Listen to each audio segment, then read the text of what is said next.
አና 30 ሺህ ከፍላ አሴርን ስላስፈታችሁ ኤልያስ ቅር ብሎት በቃ አሴር ሀናን ሊወስድብኝ ነው ብሎ ኤልያስ በጣም ተቆጣ እና ከሀና ጋራ ተጋጭቷል።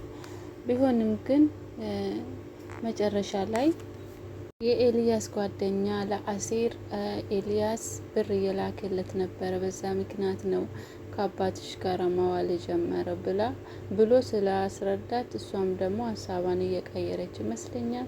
እንደገና ደግሞ የሀና አባትም አሴሪ ማየት አልፈልግም፣ እኔ ሌባ ጋራ መዋል አልፈልግም፣ ሰው ልጅ ቃሉን ከበላ ምንም ሰው አይደለም፣ ሄደሹ ግን አስፈቺ ከአሁኑ በኋላ አጠገቤ እንዳይደርስ ብሎ ነበረ። ቢሆንም ግን ከዚህ በፊት አብሮ ያወሩ ሁሉ አቶ ኖላዊ ፊት ለፊት እየመጣ እያስቸገረ ነው። በአሁኑ ሰዓት ታግሷል፣ ሀሳብ ውስጥ ገብቷል ማለት ነው። በአንደኛ ልጄ ብሎ ስለሚያስቡ፣ ሁለተኛ ደግሞ የሰረቀ መስላቸው ነበረ አሁን የታሰረ እና በምን ምክንያት እንደታሰረ ካወቁ በኋላ ግን አሴርን እንደ በፊቱ ይሆናል ብዬ አስባለሁ። ውድና የተከበራችሁ ቤተሰቦች እንዴት ናችሁ? ሰላማችሁ ብዛልኝ። ቻናል ዲዛይናችሁ ሰብስክራይብ፣ ላይክ እያደረጋችሁ አበረታቱ። ኖላዊ ድራማ ክፍል 28 ተለቋል። ዛሬ ቀን ደግሞ ምን ተፈጠረ? ሀና እንግዲህ ታውቃላችሁ የዋህ ሩሩ ነገር ናት እና ባለፈው በክፍል 27 አሴርን አስፈትታ ነበረ። አሴር እንግዲህ ከእስር ቤት ወጥቶ ከአቶ ኖላዊ ጋር ተገናኝቶ ነበረ። ቢሆንም ግን ይቅርታ ሊያደርግለት አልቻለም። አንተ ካሁን በኋላ ላይክ አልፈልግም ነው ያለው አያና አባት። ምክንያቱም ሰርቆ እየታሰረ መስላቸው ነበረ። ግን ደግሞ አሁን በአሁኑ ሰዓት አሴር መስረቅ ትቷል። የበፊቱ ራሱ እየጸጸተው ነው እና ግን ደግሞ ለምን እስር ቤት እንደገባ እሺ፣ ስርቆት ከሆነ በምን ምክንያት እንደሆነ አስረዳኝ ብል እንኳን አሁን አላስረዳም፣ ጊዜ ሲደርስ ነው ብሏል። ብቻ ያው በአሁኑ ሰዓት ለሀና አባት ማሳከሚያ ይሆናል። እንደገና ደግሞ ሀናም ስለሚያፈቅራት አንድ ነገር ማድረግ አለብኝ ብሎ ስላሰበ ነበር።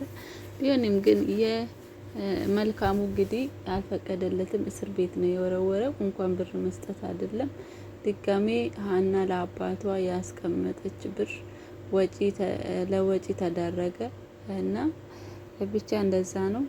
ብቻ በአሁኑ ሰዓት የሚያሳዝን ነገር አሴር ነው። አሴር ሀናን በጣም ያፈቅራታል። እንደሚያፈቅራት እንኳን አልነገራትም። ብቻ ኤልያስ ደግሞ ለምንድን ነው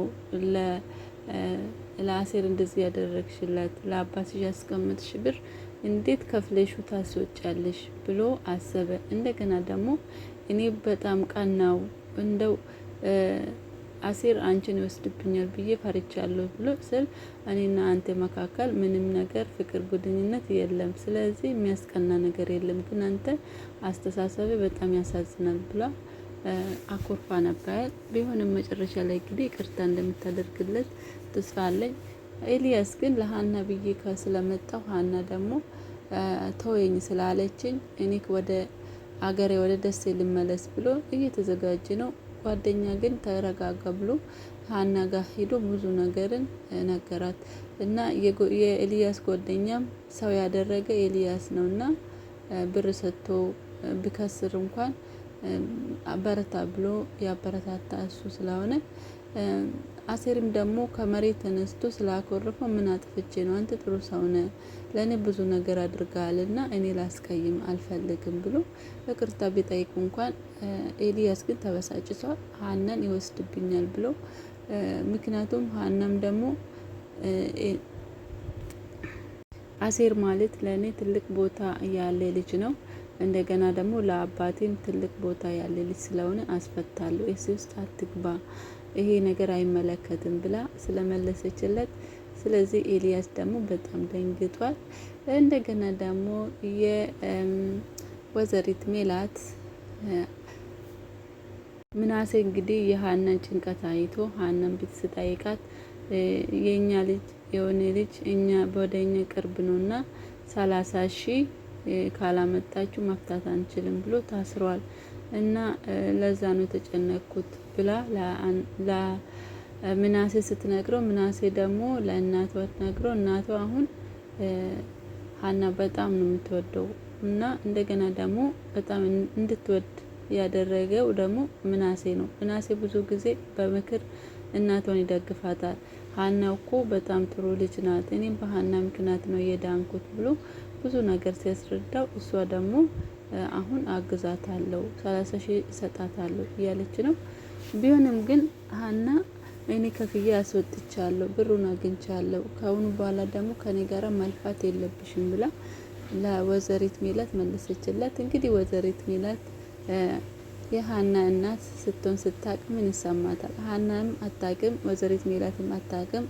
ግን ደግሞ ሀና የወይዘሪት ሜላት ናት።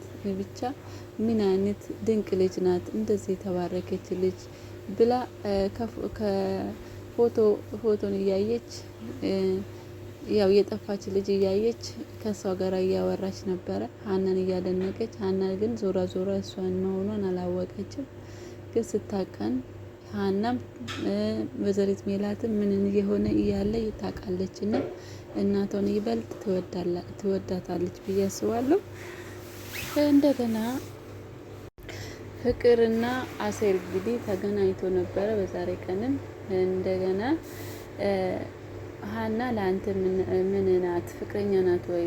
ግን ለአንተ ያላት ስሜት በጣም ተረድቻለሁ። ያ ቀን እኮ አንተ ታሰርክ ብዬ ስነግራት በጣም ደንግጣ ተርበትብታ ወዳው አስፈታለሁ ብላ ወደ ወስና ነግራኝ ነው። እና በዚህ ላይ የተረዳው ነገር ለአንተ ቦታ እንዳላትና ስሜት እንዳላት ነው። አንተ እስኪ ለእሷ ምን አይነት ስሜት ነው ያለው ብላ ስጠይቀው፣ እሱ ደግሞ እኔ በጣም አወዳታለሁ፣ ግን ደግሞ እንደሚወዳት እንኳን ልነግራት አልቻልኩም፣ ይጫንቃል ብሎ ነገራት ማለት ነው። ለምንድን ነው የምትፈራ? አንተ ወንድ አይደለም እንዴ ብላ ፈለሰችለት ፍቅር። ግን በስተመጨረሻ የኤልያስ ጓደኛ እንግዲህ ለሀና አሴር ወደ እናንተ መምጣቱ ራሱ ምክንያት የሆነ ኤልያስ ነው። ይሄን እንዳትረሺ። ኤልያስ ጥሩ ልጅ ነው። ከኤልያስ አትራቂ፣ ኤልያስን በመጥፎ አታይ ብሎ እንትን አለው። እንዴት ብሎ ስትጠይቅህና እና አሴር ገንዘብ ለአሴር ኤልያስ ነበረ ገንዘብ የሚልክለት።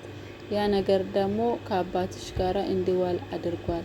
ስለዚህ ኤልያስ ማለት ለአሴር ጋራም እንድትገናኙ ያደረገ መልካም ልጅ ነው ብለው ስመልስለት ሀና በጣም ደነገጠችና እንትን አለች።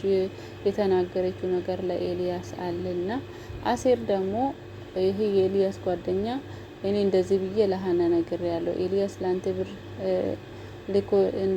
ልክል እንደነበረና እንደገና ደግሞ ከአቶ ኖላዊ ጋር መገናኘታችሁ ራሱ አሴር በራሱ አፍሯል። እንደገና ለሀና በምን አይን አይቼ ነው ይቅርታ የሚጠይቃት? አሁን ሰውም አታደርገኝ። እንደገና ደግሞ ያ 400,000 ይሄ አባትሽ ቢሰጠኝ ዛሬ ሀናን አግዛት ነበረ። ሀና ቢያንስ ይቅርታ ታደርግልኝ ነበረ።